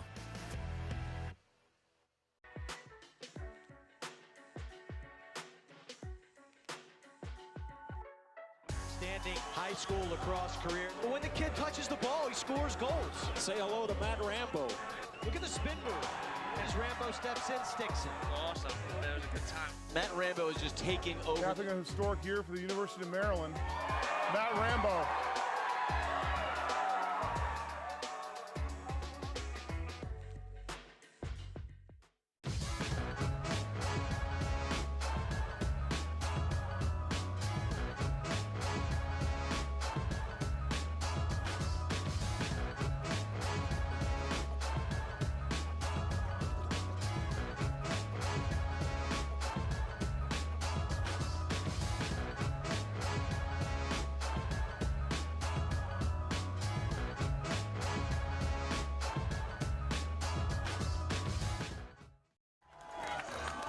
The St. John's fans raging against the dying of the light. Fourth quarter set to go. Booker Corrigan, Chris Gunkle bringing it to you. The Q Collar Washington DC Lacrosse Championships presented by MedStar. Wow. You called 12-11 midway through the third. I thought, boy, that's too many goals, but you might be right there. 9-9 at Checo Lobbies. I tell you what. And he gets not only 1 flag, he gets 2. Yeah. It's Bastille Day. Well, he's in D.C. Maybe he should be a lobbyist, right? Yeah, it's his future career. Yeah. Here's Gavin Kelly. What's interesting about the St. John's attack is they got 3 different styles on attack, right? Dunkel's kind of the slasher. Kelly's kind of the box style player. And then you got Haley, who kind of does a little bit of everything. Oh, look at that look. Cross feed inside.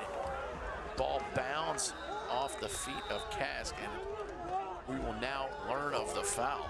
The play has really opened up. You're starting to see, you know, the athleticism, but also the stick skills on both sides of the ball here. A 1-minute slash. St. John's will go on the man advantage.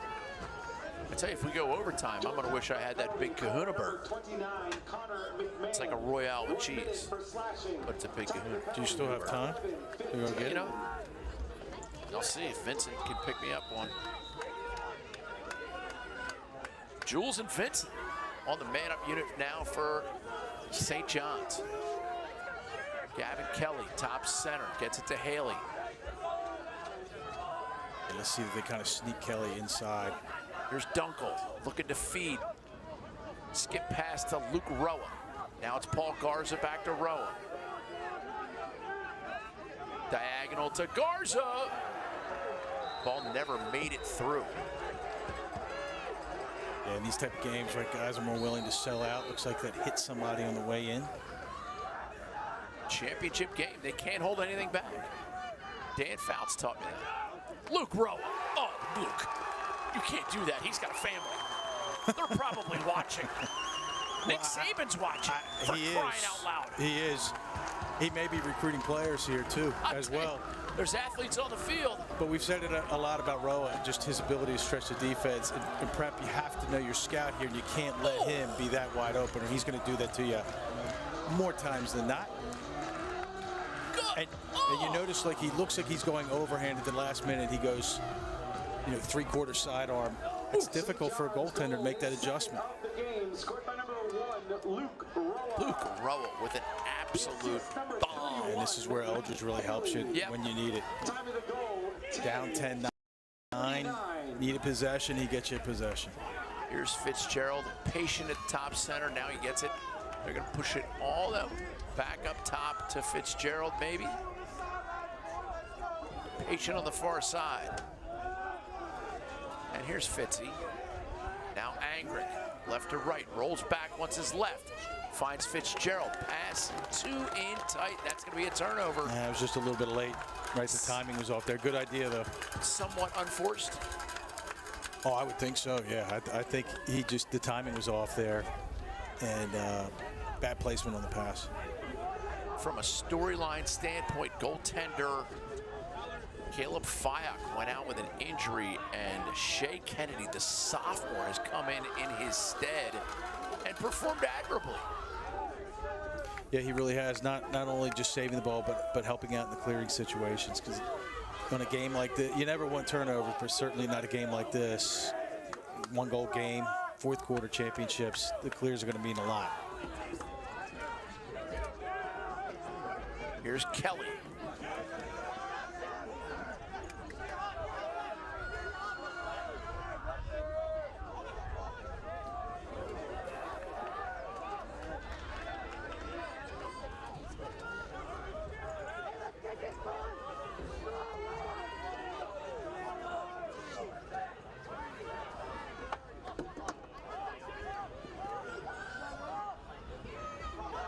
Garza turns, fires.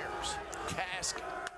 Look, I wonder if he waited a little bit too long there. I thought he had it right away, and then he gave Cask time to get reset. It's a fine line. Yeah, it really is. Many things in life. Nice clear by Matt Akers, the senior headed for St. Joe's. The ball goes down on the ground as I say that. And St. John's with what could amount to a second chance possession. They lead 10-9. That's a great point, Book. Like, if they score here, I think that might be an important play.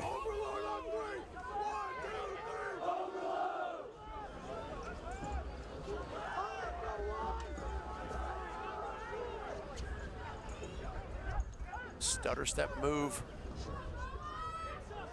Luke Roa has a couple tonight. Backside feed shot, save Cask. Great offense, even better save there by Cask, but fantastic offense as he rotated behind. The cutter came off the crease. Great job there by Cask. Great position. I've been impressed by the play of defenseman number 99, Sam Muir, for Georgetown Prep. Really not too beatable, and he plays well off ball, sticked in the passing lane. Lots of stuff from him. Fitzgerald in peril. Survives it. Oh, momentarily. And just like that, that St. John's defense, how do they do it, Gunks? Well, they're pressuring out, and they're making it really uncomfortable for Prep, but once they get the ball on the ground, they're doing a great job picking it up. Gunkle can't handle it. Oh, great poke check. And Wes Speaks, I believe, got a timeout call right there. That's a great timeout. That's a fantastic timeout. Gunkle, the case of kind of doing something before he even had it. Kask with the save. The beast in him is caged by frail and fragile bars.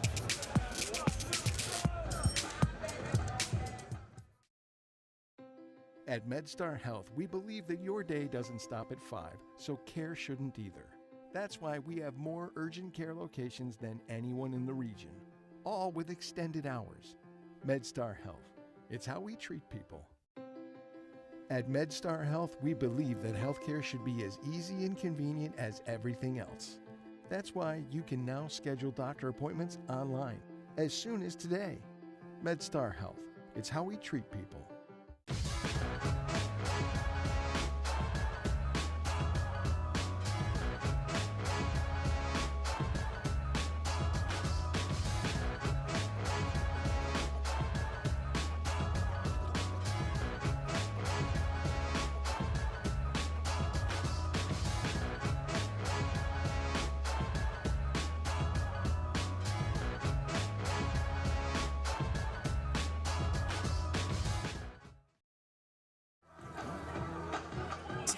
Your score in what is proven to be a tremendous championship game of the Q-Collar DC Lacrosse Championships presented by MedStar. Booker Corrigan, Chris Gunkle bringing it to you. What's going to happen next, Gunks? Well, it's hard to say. I mean, we've seen a little bit of everything tonight. We've seen great goalie play. We've seen key injuries where the other guys have stepped up. We've seen fantastic stick skills. We've seen great offense. I mean, the only thing that's left, Book, and that's what I've said, is it feels like overtime tonight. Yeah. Great shot of Shea Kennedy. Newly minted goaltender for St. John's. St. John's in dark. They possess. Thanks to all of our friends watching on LAC Sports Network as well as their YouTube channels. Down low.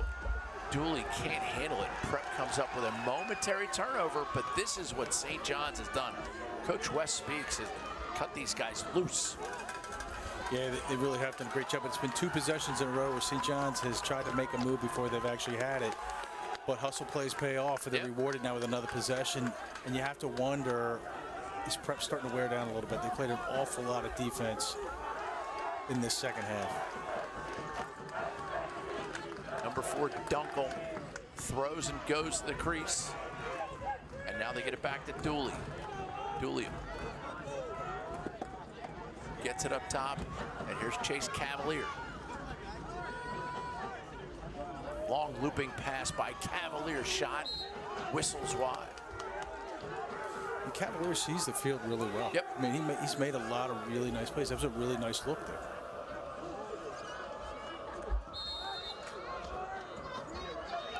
This is the freshman Ryan Gunkle. Plays more like a junior, right? Really does. Had a great semifinal. Quick catch and release shot. Ball bounce high in the air. Another possession back to St. John's. St. John's just keeping the foot on the gas. Coach Wes Speaks brought him in, called a timeout, and ordered a code red. Kelly's shot saved by Kask. Well, Kelly's feeling it, right? Yep. I mean, a couple possessions, couple shots. I think this is a big possession here for Prep. Yeah. And why is that? Well, they haven't had the ball a lot here in the past, I don't know, at least 10 minutes. Yep. They've had a lot of trouble clearing the ball, made a lot of mistakes. Feels like the momentum's on the side of St. John's. To your point, they're keeping the hammer down. I think a goal here is really important for their confidence. Elaine, shot. Kennedy gets a piece.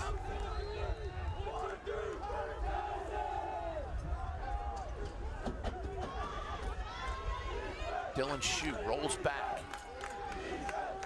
Now it's up top. Angrick gets it down the wing. This is Angrick. Lefty shot. Shea Kennedy makes the save. That's going to be goaltender interference. It'll be a free clear for St. John's. Boy, that's to your storyline. Excuse me, it will not be a free clear. to your earlier storyline, great job there by Kennedy in a pressure moment to stand tall and make that save. And now we got a flag down. No. We're going to have to bring Judge Joe Murphy in here to sort this out. There they go. They're going to get together and talk about it. And the foul. Conduct foul against Prep. Coach Urick's not thrilled with that, nor is Coach Wayne Olin. Had a chance to catch up with him at halftime. Wayne Olin, what a fabulous story he is. Just a kid from Long Island, coaching lacrosse, becoming a leading leader in science and technology as far as the Q collar goes.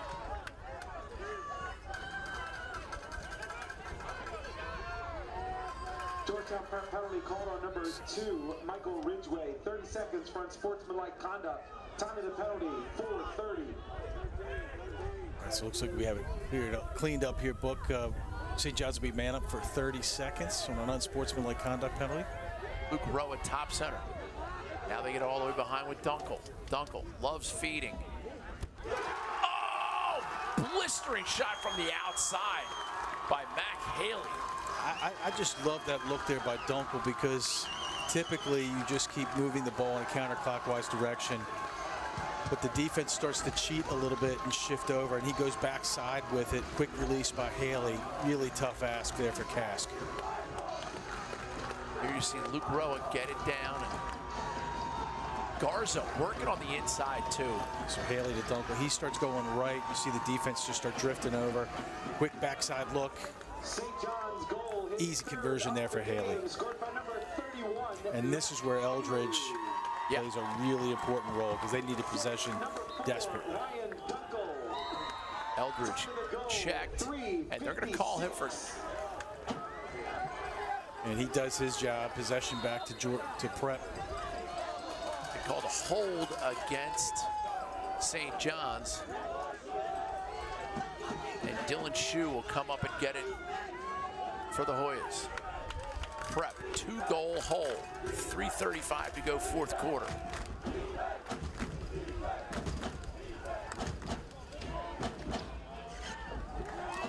Shot goes just wide. That time by Hugh Mullane. The pen commit to Coach Mike Murphy. This is Colin Burns behind.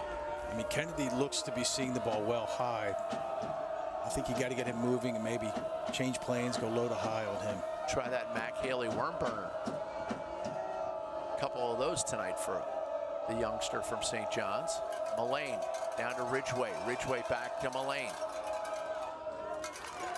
Ball bounced high in the air. And Ridgway gets the backup.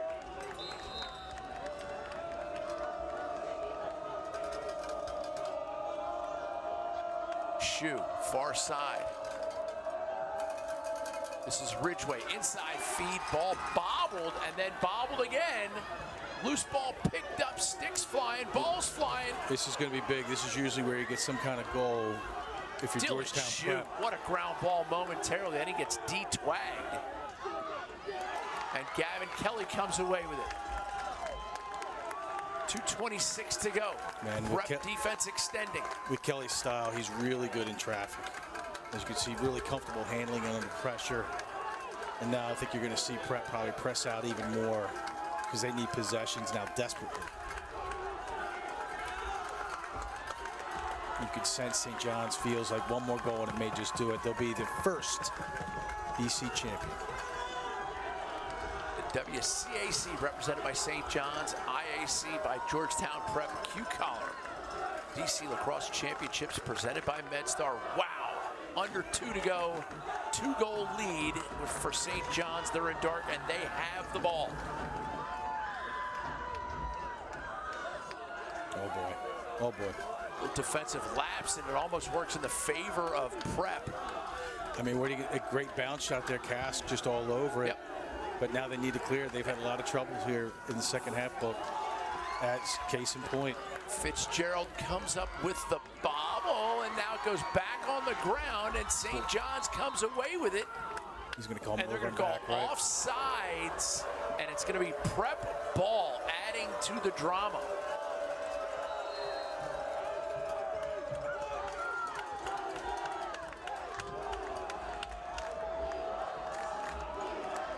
Ridgway comes up to get it.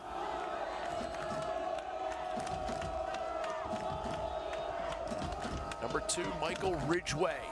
Toe drag, spins, loses it, and it's gathered and iced by St. John's, and that is going to be Prep possession. Iced is right. I mean, that length of the field.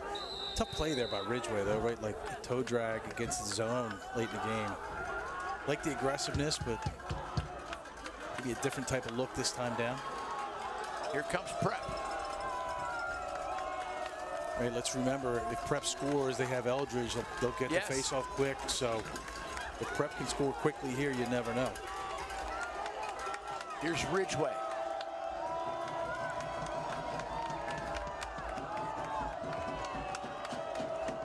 Up top, Angrick, left-handed shot, goal, deadly.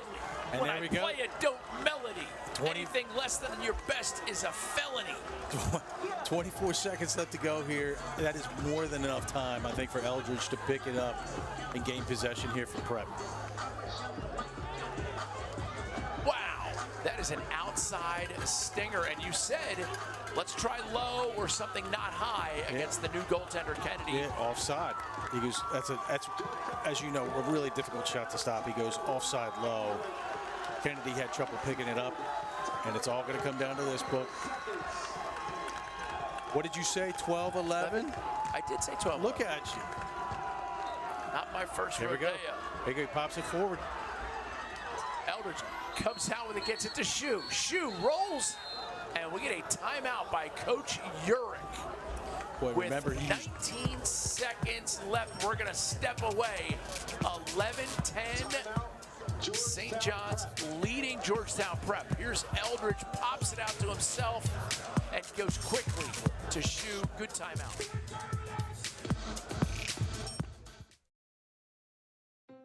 At MedStar Health, we believe that your day doesn't stop at 5, so care shouldn't either. That's why we have more urgent care locations than anyone in the region, all with extended hours. MedStar Health. It's how we treat people. At MedStar Health, we believe that healthcare should be as easy and convenient as everything else.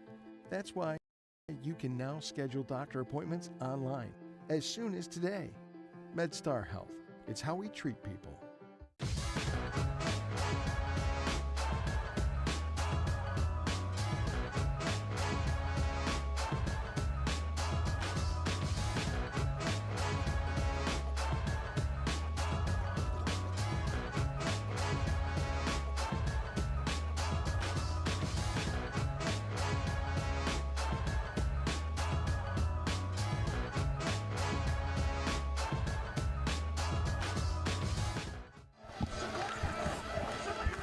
Drama continues to unfold as we see my man Will Angrick, the Notre Dame commit. Everybody is sweating just a little bit. This is the Q-Collar Washington, D.C. Lacrosse Championships presented by MedStar. Coach West speaks. Great job. Shea Kennedy, goaltender for St. John's. He's got some pressure on him right now, Gunks. Yeah, no doubt about it. Book, and we've talked about it right before break, like maybe the book on him, no pun intended, is something low, offside low. Prep was able to convert last time out. Full 19 seconds with which to operate. St. John's across the top, low shot. They give the back up to Prep there with 10 seconds left. St. John's starts a man-to-man. Let's see if they shift into zone off the restart. 10 seconds to win the title. This is Ridgway. Dodges inside, pushes it behind. And that is it. Clock runs out on Prep, and St. John's wins the championship. Coach West speaks, gets the bag. Yeah, look at that emotion. You could tell, like, hey, they just played a couple weeks ago, but it still matters when you see this type of emotion. St. John's looked like they shifted into a zone.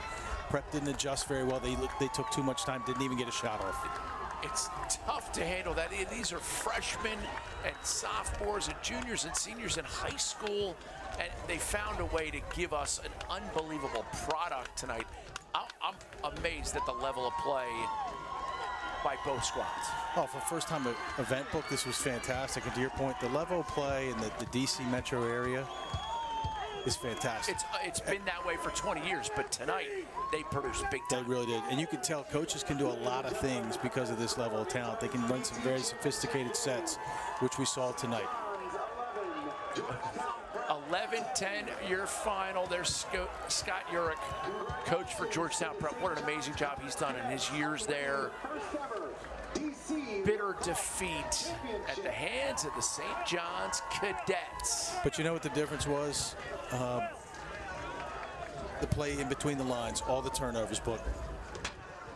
And let's take a look at our MedStar player of the game, Matt Haley. What a stud he's been, semifinals and finals. And he got stronger as the game went on, Book. We didn't see a lot from him in the first half, right? But the second half made some really big plays at key moments to push St. John's forward. That was a phenomenal shot right there, and then he just strolls into one, bringing it, slinging it, stinging it. What a great athlete, surrounded by a great team of players. Yeah, he really is. St. John's a very athletic team, but they're also very well coached. They make great decisions when they need to. And how do you get a team like St. John's or any team to ride the way they rode? They stole possessions throughout the first, second, third, fourth quarter. Yeah, I think it starts with belief, right? You have to be committed to it. You have to believe that hustling and that effort is worthwhile, and they're certainly committed to it, and it proved to pay dividends for them tonight, Book. You could see they have that thing called hope. Yeah, no doubt they had belief. Even when there was a critical point in the second half where Prep went up and it looked like they gained momentum, St. John's stayed calm. They took momentum back, pushed themselves to the DC championship. And let's not leave out, it's the simple things in life like when and wheres. We see Lee Corrigan. The Godfather. The Godfather himself. But let's not leave out the tremendous play by backup goaltender Shea Kennedy. Came in when Fayak got hurt, and he played fabulous. He played really, really well. He not only did a great job in the cage, but did a great job communicating with his defense. As you see, Mac Haley getting the Player of the Game award presented by MedStar. What a great, great event. There's the cup. Everybody should win a cup. Yeah, that coveted cup. Now, I mean, is it like the Stanley Cup? Will that go on a journey? Layers, Will that go on a journey around the DC metro area? Everybody gets it for a day. And the stories, there you go. Congratulations to all the seniors. What a great memory for them, the class of 2021. My daughter Mary graduated from high school today. Congratulations. Yeah.